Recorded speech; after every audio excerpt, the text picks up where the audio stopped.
Hey everyone, welcome back to the channel. Today we're going to talk about the top 5 things I love about my 2019 Hyundai Elantra GT N-Line. So as many of you guys know now, I have owned this car for about 15 months now. I bought it in early March of 2020 before I knew what last year was going to be like as a whole. It's crazy to think that I've owned this car for about 15 months already, and I've come to love this car. It is an extremely good car, especially at the price point. But as some of you guys might know, I did own the previous generation of this car as well, a 2013 Elantra GT, and I have to say, this one is leaps and bounds ahead of what the last generation was, just in terms of quality, refinement, and overall powertrain. And if you guys haven't seen my dislikes video about this car, I would highly recommend checking out, because there are some things I do not like about this car, but overall, there are way more things I like about it than I don't like. So let's not waste time, go ahead and get into the top 5 things I like. So starting off with number 5, that is the uniqueness factor about this car. So in case you guys are unfamiliar with the Elantra GT in general, the GT just means it's the hatchback version of the regular Elantra. But don't confuse the two as sharing the same chassis. They are basically entirely different cars in general, as this one is based on the Hyundai i30 over in Europe. But here in North America, the Hyundai i30 nameplate was changed out for Elantra GT because Hyundai at one point did have an Elantra Coupe, Elantra Sedan, and Elantra GT all in the same brand. But being here in the US, you know us Americans, we don't like cars or hatchbacks because they ride too low. So the Elantra GT in general is a pretty rare model to see out on the road.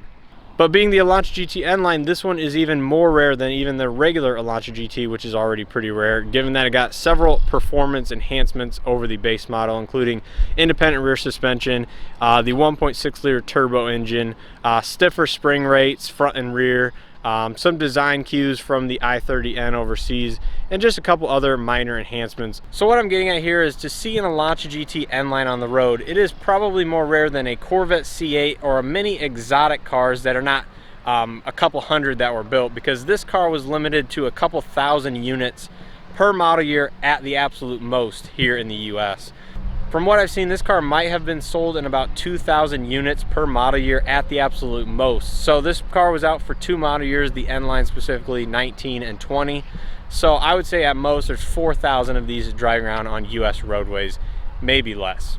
So that is why I like the uniqueness factor so much with this car, because you're hard pressed to see another one out on the road. So my number 4 like about this car is actually on the interior, so let's go ahead and jump inside. So my number 4 on the list is actually the steering wheel in this car. And this car actually gets the Hyundai N steering wheel, which is slightly thicker than the normal steering wheels, also has the N logo, and is of course the more 3-spoke traditional sporty wheel along with your large paddle shifters.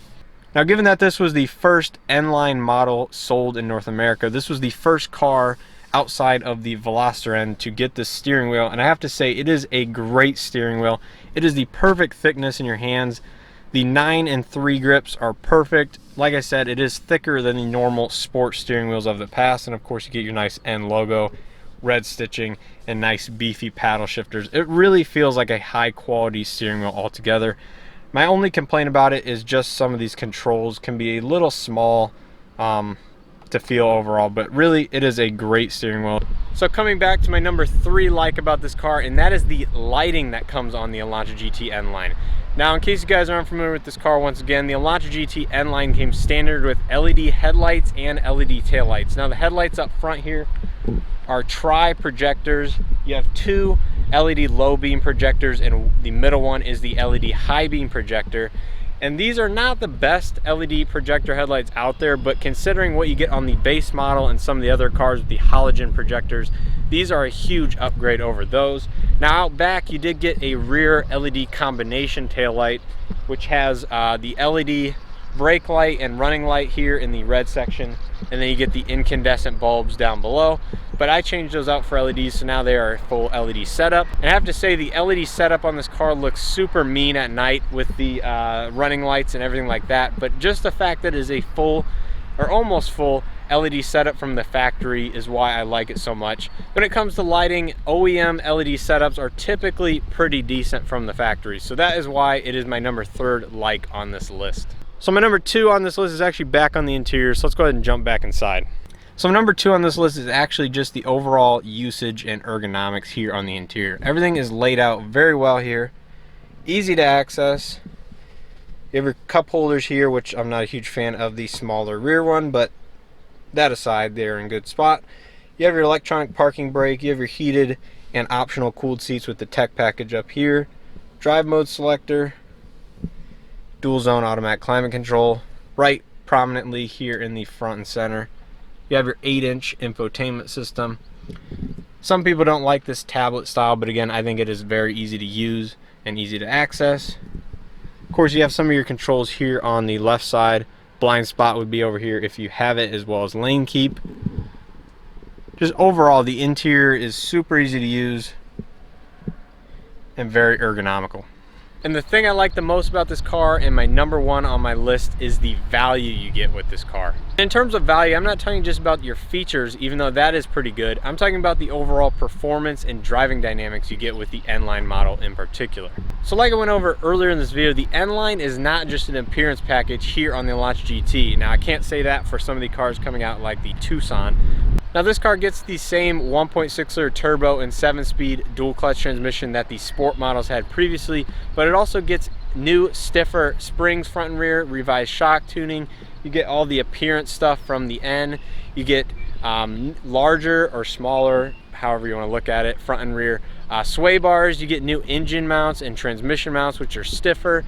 This is overall to increase the performance and handling of this vehicle over the sport model of the past. But even the sport model itself was a great value for the money. Now, and the reason I say that this is an extremely good value is because if you bought about the same time I did, the incentives were so good that if you bought a leftover 2019 manual, they could be had for under $19,000 brand new.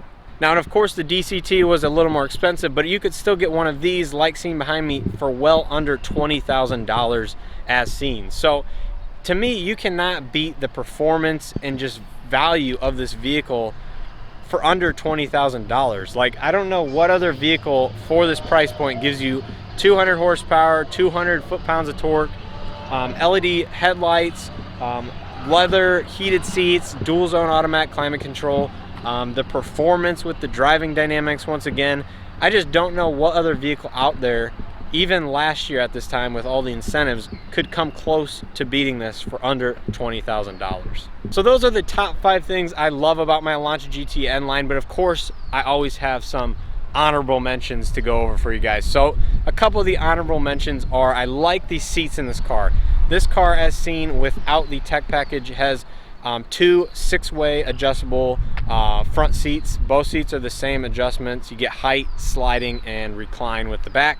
There's no lumbar or anything like that without the power driver's seat. So I think that is maybe a small complaint, but the overall comfort of the seats are really good, even without the lumbar and everything like that. And I've already mentioned this a little bit earlier in this video, but I love the appearance of the N-Line in particular. It gets most of the N styling, and it looks very aggressive for what it is. And it's just one of the things I really like about the N-Line in particular. There's no hate on the GT Sport, but it kind of looks plain to me, and it kind of blends in with the normal Elantra GT. But some people do like the sleeper status of that car, so I understand why people also like the GT Sport as well. The exhaust note on these cars from factory is also pretty darn good, considering it's still got a big old muffler in the back. And the last honorable mention I want to make is the OEM modability with these cars. Because they're based on the i30 over in Europe, a lot of these parts are plug and play or require just slight modifications to get them fit on the car. For example, I have the i30N spoiler, as you guys have seen in my videos. That is a plug and play mod. I also have the Veloster N muffler down below, which requires a little bit of modification, but overall fits up very nice and sounds amazing on these cars.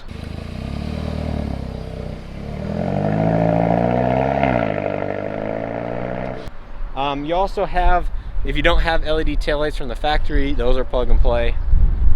You also have the N brake setup that you guys can put up front. I don't have that on my car, but it only requires a small 3.5mm spacer to get everything bolted up and fit correctly. But those overall almost plug and play. You have the DRLs that I went over in my last video. Those are plug and play, minus a slight modification needed to fit those in there in the crash bar area. Overall, there's a ton of modability that you can do to this car. And of course, you guys, I'm not gonna forget what I did on the interior. You have the red seat belts that are plug and play from Korea. You have the end door sill plates, plug and play. Coming out back here, I don't have it installed because I just took it out to film another video.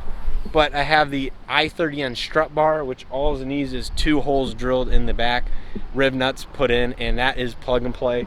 There's just so much modability with this car that you can do a truly clean OEM plus build if you want. So I don't know if you guys can tell, but it is starting to rain, so I'm gonna wrap up this video here really quick. I hope you guys enjoyed the top 5 things and more I like about the Hyundai Elantra GT N-Line. If you did, please hit that like button. It definitely helps me out.